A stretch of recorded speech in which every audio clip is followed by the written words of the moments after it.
Bienvenue si vous nous rejoignez sur ce carrefour RSE de la Caisse d'épargne Île-de-France au Salon Pro Durable. On va continuer à parler d'inclusion et de handicap. Avec moi, Rachid Ouarti, bonjour. Bonjour. Vous êtes directeur du pôle insertion, activité économique et formation chez Equalis. Tout à fait. Et à côté de vous, il y a Baptiste Audin qui est responsable développement Île-de-France de Vitamine T. Bonjour. Alors, bonjour Baptiste, on va continuer à parler de ça, mais ce que je voudrais d'abord, c'est que vous nous présentiez ce que vous faites. On va commencer avec vous, Rachid. Expliquez-nous, c'est quoi Equalis? Qu'est-ce qu'on y fait? Equalis, c'est un acteur qui est situé principalement en région Île-de-France, qui s'occupe de personnes en difficulté, notamment en questions liées à l'hébergement d'urgence.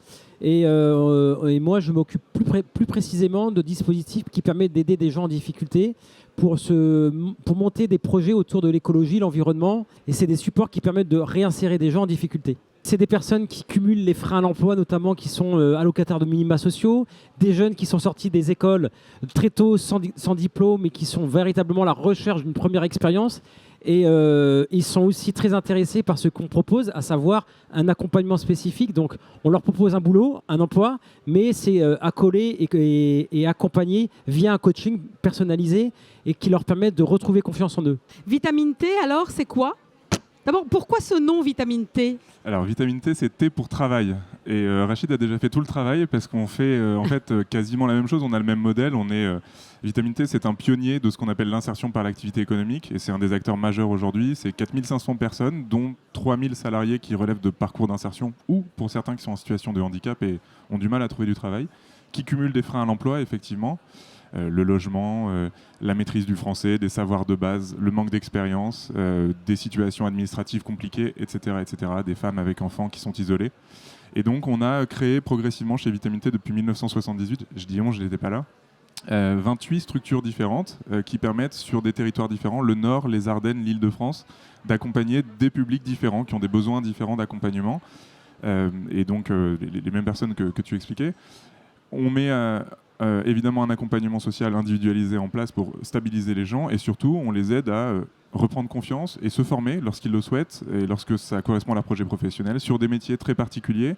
On a aussi un peu de maraîchage biologique et de transformation alimentaire, mais principalement des métiers de l'économie circulaire et du recyclage, véhicules, déchets d'équipements électriques, beaucoup de métiers de service, la propreté, les espaces verts, la maintenance de bâtiments, la réparation des Vélib par exemple à Paris, et puis tout un pan qui est de la formation et de l'intérim auprès de beaucoup d'entreprises, que ce soit dans la logistique ou le BTP.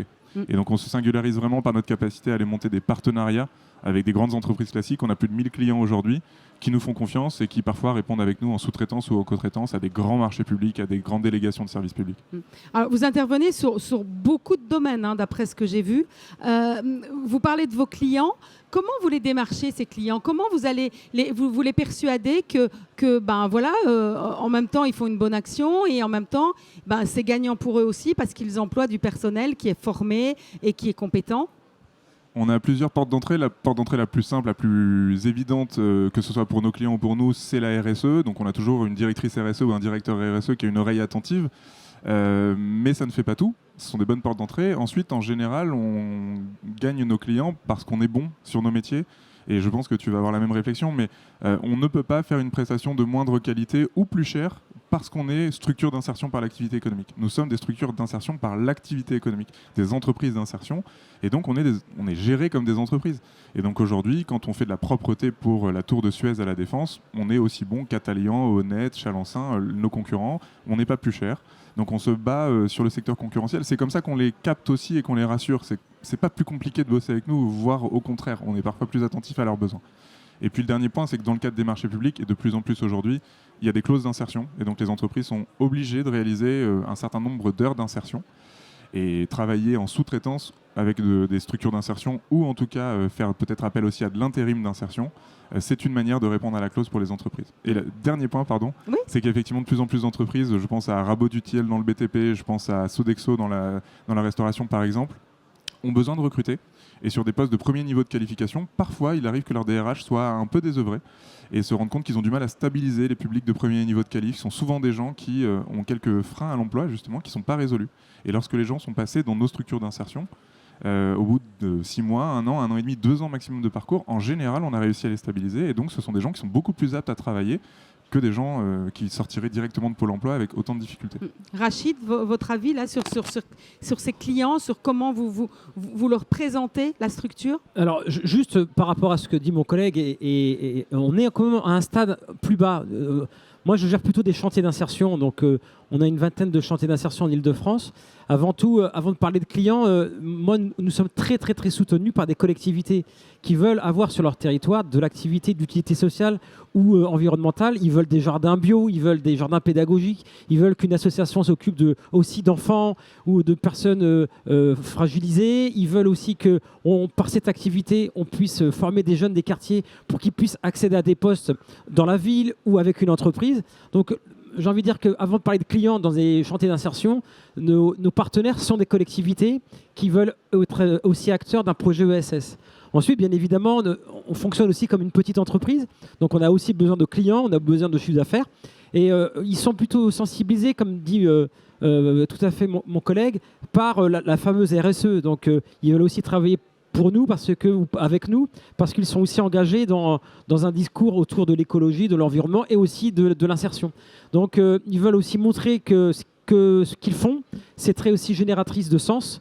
Et quand j'ai de l'activité avec une entreprise, l'entreprise elle-même vient sur nos jardins ou sur nos boutiques de mode pour rencontrer nos salariés et montrer que le parcours est possible, qu'ils peuvent aussi proposer des postes dans les entreprises qu'ils représentent. Et pour nous, acteurs de l'ESS, c'est un super discours parce que ça permet de travailler la mixité et que les parcours sont encore possibles pour des gens qui n'ont pas d'expérience, pour des gens qui sont dans les quartiers.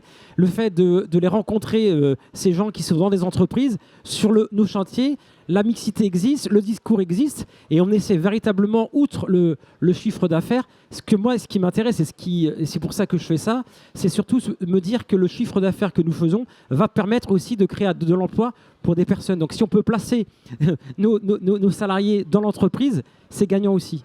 Donc voilà, en gros, comment on fonctionne. Le parcours d'insertion, ça se passe comment pour ces jeunes, pour ces personnes éloignées de l'emploi? Vous parlez d'accompagnement, de formation. Combien de temps ça dure chez Vitamine C, par exemple? Alors, chez Vitamine T, ça dépend effectivement si on est en chantier d'insertion avec des gens très éloignés de l'emploi, en entreprise d'insertion, les gens sont un peu plus proches.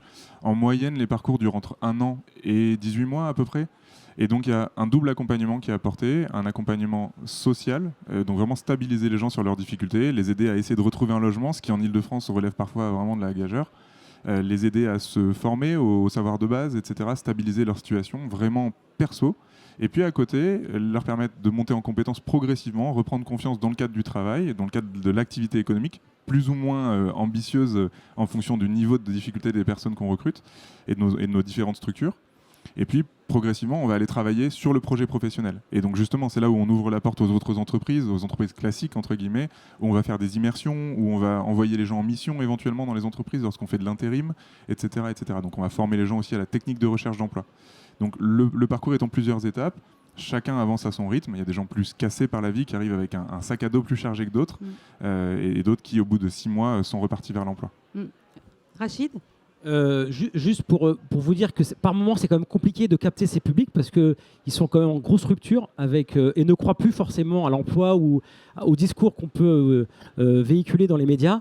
Chez Equalis, mais en lien avec des grands groupes comme Vitamine, l'idée c'est que aussi on est aussi un acteur du logement et un acteur de l'insertion par le logement. Donc on a beaucoup de gens qui sont fragilisés, qui sont hébergés dans nos structures d'hébergement et qui nous connaissent. Donc c'est plus facile pour nous de les capter en leur disant non seulement on va vous aider à retrouver un logement parce qu'on a des centres d'hébergement, mais en même temps on va leur proposer aussi un emploi parce qu'on a des activités d'insertion. Donc cette alchimie elle fonctionne. Et puis Equalis c'est aussi un acteur dans tout ce qui est prévention et formation. Donc avec des collectivités, avec les missions locales, avec le Cap Emploi, avec des acteurs du terrain, des clubs de prévention spécialisés. On travaille en étroite collaboration avec ces structures qui sont très très très localisées sur le terrain et on fait connaître un peu nos activités. Après, bien évidemment, ce qu'on fait avec d'autres partenaires comme le groupe Vitamine, nous on est plutôt en chantier d'insertion, on va travailler sur les freins à l'emploi et en moyenne le parcours est d'1 an.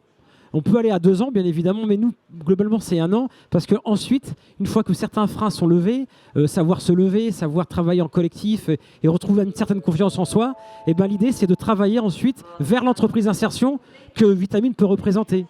Et là, on est vraiment dans un monde plus structuré, où il y a beaucoup plus de rythme, parce que dans une EI, vous avez 35 heures de travail, alors que sur un chantier, c'est plutôt 26 heures. C'est vraiment un temps de travail partiel. Ouais. Donc il y a une articulation à trouver avec des EI, des chantiers d'insertion.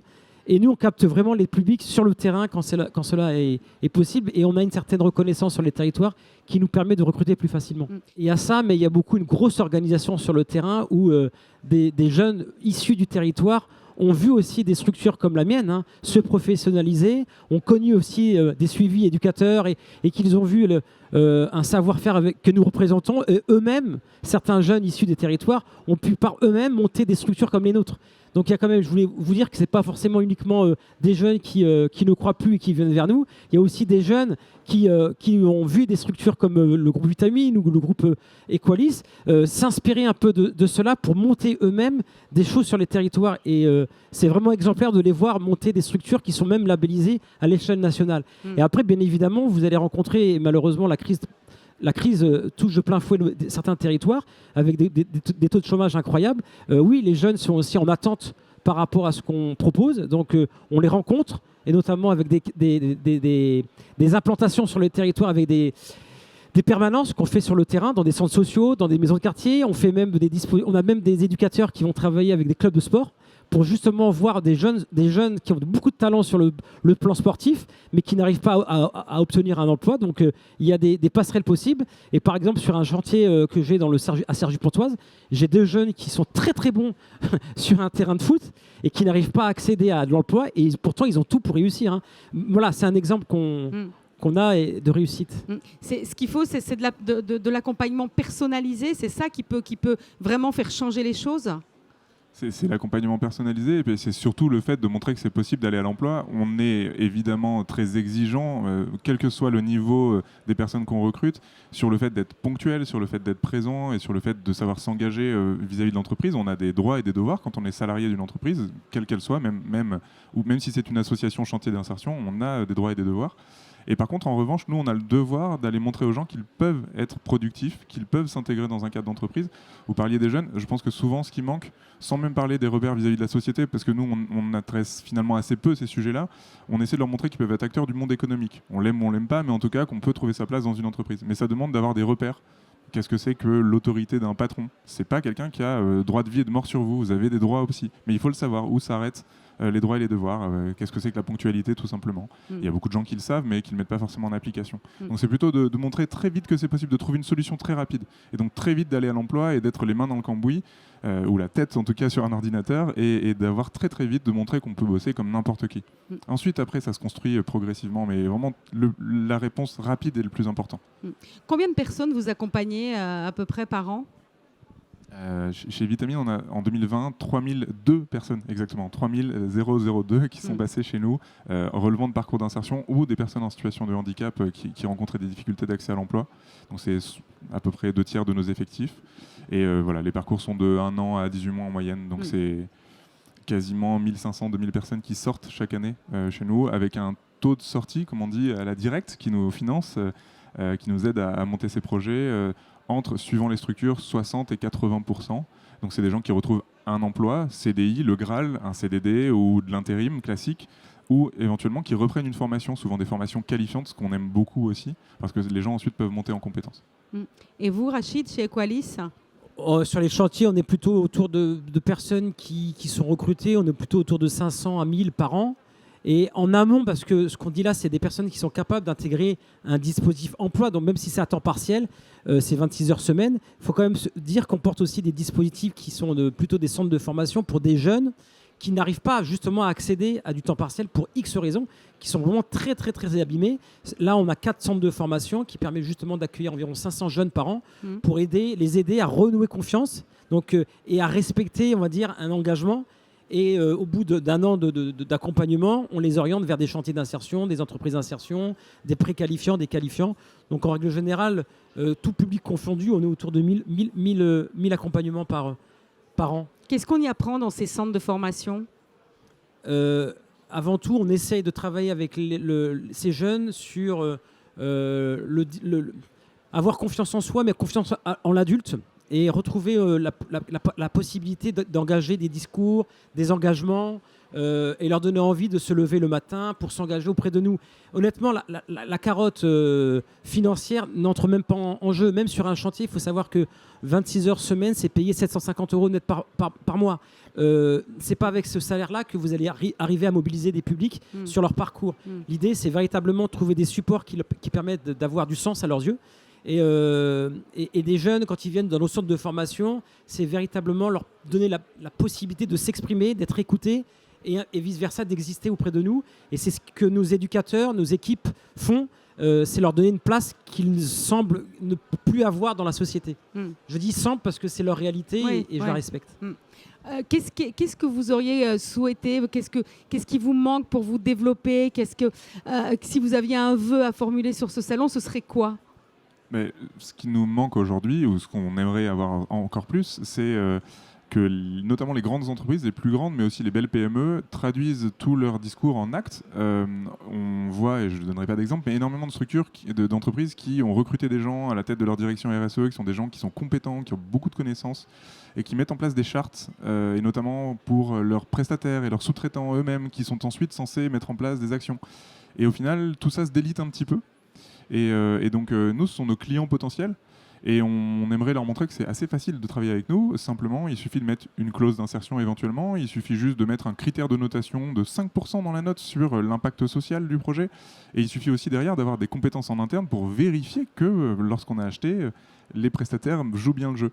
Donc nous, on a juste besoin d'achats un tout petit peu plus responsables parce que ça nous permet toujours de mettre un pied dans la porte. Et en général, une fois qu'on a gagné un contrat ou un marché, on y reste pendant très longtemps parce qu'on fait plutôt bien le travail. Et comme tu disais, on permet aux gens de valoriser leur RSE aussi dans leur bilan, mais de manière très concrète, avec des actions très concrètes. Et donc, voilà, juste simplement sauter le pas et mettre en application les grands discours. À chaque fois qu'ils l'ont fait, ça marche. Rachid ?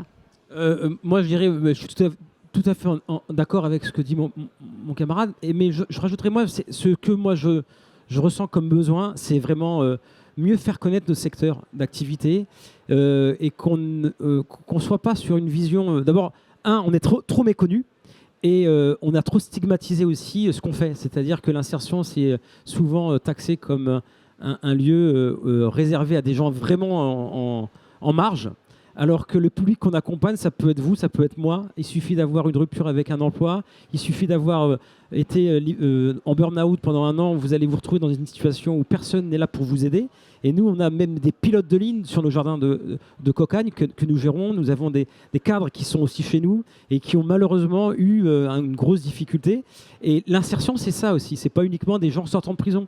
Et je trouve que dans les médias, dans la communication, on a une trop mauvaise idée de ce que nous faisons. Et de la même manière, pour les entreprises, ça peut être une très grosse force de communiquer ce que nous faisons, dans la mesure où quand vous avez des grandes entreprises comme L'Oréal, par exemple, quand elle fait ses journées solidaires, quand elles viennent sur nos jardins, on voit des cadres venir chez nous et rencontrer des publics qui sont en difficulté. Il y a quelque chose qui se passe. Et je suis souvent en train de leur dire, par moment, on ne voit pas la chance qu'on a quand on a un emploi avec du sens. Et ça, par moment, on ne le voit pas. Et je trouve que pour les entreprises, ça va être un super levier pour valoriser un peu ce qu'ils font en matière de management, en matière humain. Mais il faut vraiment y croire et vraiment nous aider à communiquer sur ces actions. Voilà. Merci beaucoup. Merci d'avoir été avec nous. Merci beaucoup. Nous, on se retrouve dans quelques minutes maintenant et on va continuer à parler évidemment de tous les sujets qui nous intéressent sur ce salon Pro Durable. À tout de suite.